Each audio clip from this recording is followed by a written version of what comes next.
عزیز محترم، حضرت عمر فاروق رضی اللہ تعالی عنہ یہ مسلمانوں کے دوسرے خلیفہ راشد ہیں۔ آپ کا نام نامی اسم گرامی عمر ہے اور فاروق یہ آپ کا لقب ہے۔ فاروق اس ذات کو کہا جاتا ہے جو حق اور باطل کے درمیان فرق کرنے والے ہوتے ہیں۔ حاضر محترم، حق اور باطل کے درمیان فرق کرنا یہ شان اللہ رب العزت نے آقا کے جملہ صحابہ کو عطا فرمائی، لیکن جو خاص شان اس باب میں، جو خاص حصہ اس باب میں اللہ رب العزت نے حضرت عمر کو عطا فرمایا ہے، ایسا حصہ، ایسی شان کسی اور کو عطا نہیں فرمائی ہے۔ اور آپ کو یہ ٹائٹل، یہ شان، یہ لقب بارگاہ مصطفیٰ صلی اللہ علیہ وسلم سے عطا ہوا۔ حضرت محترم، حق اور باطل کے درمیان فرق کرنے کی یہ جو شان ہے، اس شان سے نہ صرف دنیا والے آپ کو پکارتے ہیں، اس شان کی گواہی نہ صرف دنیا والے دیتے ہیں بلکہ اہل آسماں بھی، یعنی اللہ کے ملائکہ بھی حضرت عمر کو اسی شان سے یاد کرتے ہیں۔ آسمان میں بھی آپ کو فاروق کے لقب سے یاد کیا جاتا ہے، بلکہ روایت میں تو یہاں تک آتا ہے کہ بروز قیامت میں بھی حضرت عمر کو اسی شان سے پکارا جائے گا۔ مشہور معروف واقعہ ہے، ایک یہودی اور ایک منافق جو بظاہر مسلمان بنا ہوا تھا، آقا کی بارگاہ میں جاتے ہیں اور اپنا فیصلہ سناتے ہیں، فیصلہ کرانے کے لیے آقا کی بارگاہ میں جاتے ہیں۔ آقا علیہ الصلوۃ والسلام یہودی کے حق میں فیصلہ فرما دیتے ہیں۔ باہر نکلتا ہے منافق جو مسلمان بنا ہوا تھا، وہ کہتا ہے کہ معاذ اللہ مجھے یہ فیصلہ منظور نہیں ہے، ہم عمر کی بارگاہ میں جائیں گے، عمر کے پاس جائیں گے، عمر سے فیصلہ کروائیں گے۔ وہ دونوں حضرت عمر کی بارگاہ میں آتے ہیں۔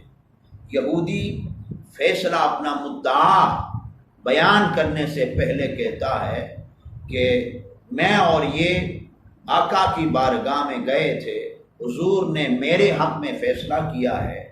یہ کہتا کہ میں حضور کے فیصلے کو نہیں مانتا صلی اللہ علیہ وسلم۔ حضرت عمر نے تصدیق چاہی، کیا بات واقعتاً ایسی ہے؟ اس منافق نے کہا ہاں ایسی ہی ہے۔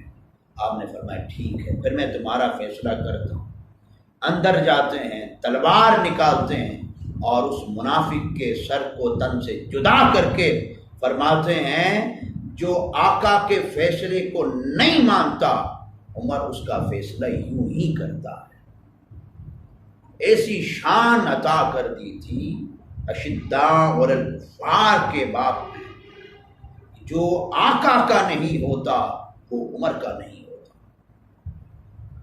جس نے آقا علیہ الصلوۃ والسلام کی شان میں، آپ کے فیصلے کے حوالے سے، آقا علیہ الصلوۃ والسلام کی عزت کے حوالے سے، عظمت کے حوالے سے کسی نے بھی رائی کے دانے کے برابر بھی کوئی حرزہ سرائی کرنے کی کوشش کی، حضرت عمر فاروق رضی اللہ تعالی عنہ نے اپنی شان کا، حق اور باطل کے درمیان فرق کرنے والی شان کا آپ نے خوب مظاہرہ فرمایا۔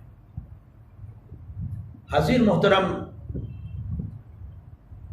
دنیا کے شرق سے لے کر غرب تک، شمال سے لے کر جنوب تک، جہاں کہیں مسلمان بستے ہیں، تمام مسلمانوں کو عزت، احترام، وقار، شان یہ اسلام کی وجہ سے عطا ہے۔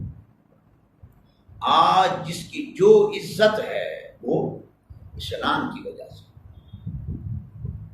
اسلام کے دامن سے جڑنے کی وجہ سے، اسلام کے ساتھ اپنا تعلق جوڑنے کی وجہ سے، جس کی عزت جہاں کہیں ہے جس مسلمان کی، وہ اسلام کی وجہ سے۔ لیکن قربان جائیں فاروق اعظم کی ذات پر، آپ کو اللہ نے یہ شان عطا کر دی تھی، ساروں کو عزت اسلام نے عطا کر دی۔ اور عمر کی شان یہ ہے، آقا علیہ الصلوۃ والسلام اللہ کی بارگاہ میں عرض کرتے ہیں اللہم اعز الاسلام بعمر بن الخطاب، اے اللہ اسلام کو عمر کے ذریعے تقویت عطا فرما، اے اللہ اسلام کو عمر کے ذریعے عزت عطا فرما۔ ساروں کو عزت اسلام کی وجہ سے عطا ہوگی اور اسلام کو عمر فاروق کے ذریعے عزت عطا ہوگی، یہ شان ہے۔ یہی وجہ ہے صحابہ فرماتے ہیں جب تک عمر فاروق اسلام لے کر نہیں آئے تھے ہم عبادت چھپ کر کیا کرتے تھے، خدا کے گھر کعبۃ اللہ کے صحن میں جا کر عبادت نہیں کر سکتے تھے، کفار کا ظلم تھا، کفار کا جبر تھا، کفار کا استحصال تھا، ان کی بدماشی تھی، مسلمان تھوڑے تھے۔ صحابہ فرماتے ہیں کہ صحن کعبہ میں جا کر خدا کے گھر جا کر خدا کی حضور سجدہ نہیں کر سکتے علی اعلان۔ فرماتے ہیں جب عمر فاروق اسلام لے کر آئے تو پھر ہم علی اعلان خدا کے گھر جا کر اللہ کے حضور سجدہ کرنے لگ گئے۔ حضرت محترم آقا علیہ الصلوۃ والسلام نے ارشاد فرمایا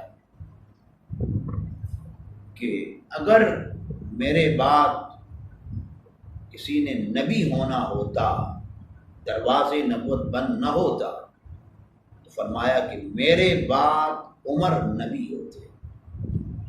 اب یہاں نقطہ یہ واضح کرنا ہے کہ حضرت محترم اللہ کے نبی کی شان یہ ہے، اس کی عظمت یہ ہے، اس کی فضیلت یہ ہے کہ وہ مستجاب الدعویٰ ہوتا ہے، وہ اللہ کی بارگاہ سے جو مانگتا ہے اللہ اسے عطا کرتا ہے۔ اللہ تعالیٰ اس کی رائے کو، اس کی چاہت کو عملی جامہ عطا کرتا ہے۔ نبی کوئی رائے دل میں لے آتا ہے، کوئی چاہت دل میں لے آتا ہے، اللہ تعالیٰ اس رائے کو، اس چاہت کو عملی جامہ عطا کرتا ہے۔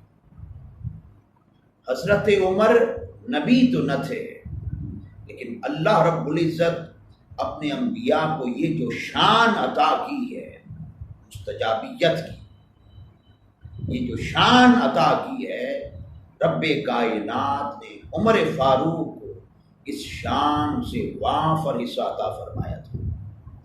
نبی تو نہ تھے، لیکن اللہ نے نبوت کے فیض سے حصہ یہ عطا کیا تھا کہ دل میں چاہت لے آتے ہیں، آرزو لے آتے ہیں، خواہش لے آتے ہیں کہ کاش ایسا ہو جاتا۔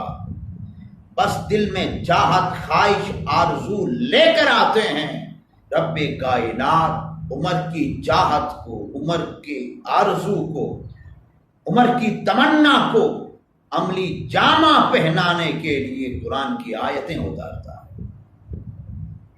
حضرت عمر فاروق نے ایک مرتبہ مقام ابراہیم کو دیکھ کر آقا کی بارگاہ میں عرض کی، کاش مقام ابراہیم ہمارے لیے جائے مصلی بن جاتا۔ یعنی جس پتھر پر ابراہیم کے قدم لگے ہیں علیہ السلام، کاش اس پتھر پر ہمیں سر رکھنے کی اجازت مل جاتی، خدا کے حضور سر رکھنے کی اجازت مل جاتی، جائے مصلی بنانے کی اجازت مل جاتی۔ اب یہ خواہش آقا کی بارگاہ میں پیش کی تھی، یہ آرزو حضور کی بارگاہ میں پیش کی تھی، رب کائنات نے قرآن کی آیت نازل فرمائی، فرمایا کہ واتخذوا من مقام ابراہیم مصلی، میرے مصطفیٰ اعلان کر دے جو کوئی یہاں آئے مقام ابراہیم کو مصلی بنا دے۔ حاضر محترم، اللہ رب العزت حضرات انبیاء علیہ السلام کی عزت کا خود تحفظ فرماتا ہے۔ اللہ کی غیرت گوارا نہیں کرتی ہے کہ کوئی نبی کی طرف انگلی اٹھا سکے، نبی کی عزت کی طرف انگلی اٹھا سکے، نبی کے احترام کی طرف، نبی کی صداقت کی طرف، نبی کی عدالت کی طرف انگلی اٹھا سکے۔ اللہ خود جواب دیتا، خود جواب دیتا۔ عمر نبی نہ تھے، لیکن خاص فیض، خاص حصہ حضور کے توسل سے، آقا کے وسیلے سے، حضور کی بارگاہ کی برکت سے عطا یہ ہوا تھا کہ جب آپ نے منافق کے سر کو تن سے جدا کر دیا، وہ ظاہری طور پر تو مسلمان بنا ہوا تھا، جب قتل کر دیا، سر کو تن سے جدا کر دیا، تو شور بپا ہوا کہ لوگ کہنے لگے کہ عمر نے ایک مسلمان کا قتل کر دیا، ایک مسلمان کو مار دیا۔ یہ شور بپا ہوا کہ اللہ کی غیرت کو گوارا نہ ہوا کہ عمر کی شان عدالت پر، عمر کی شان صداقت پر، عمر کی شان عدل و انصاف پر کوئی انگلی اٹھائے۔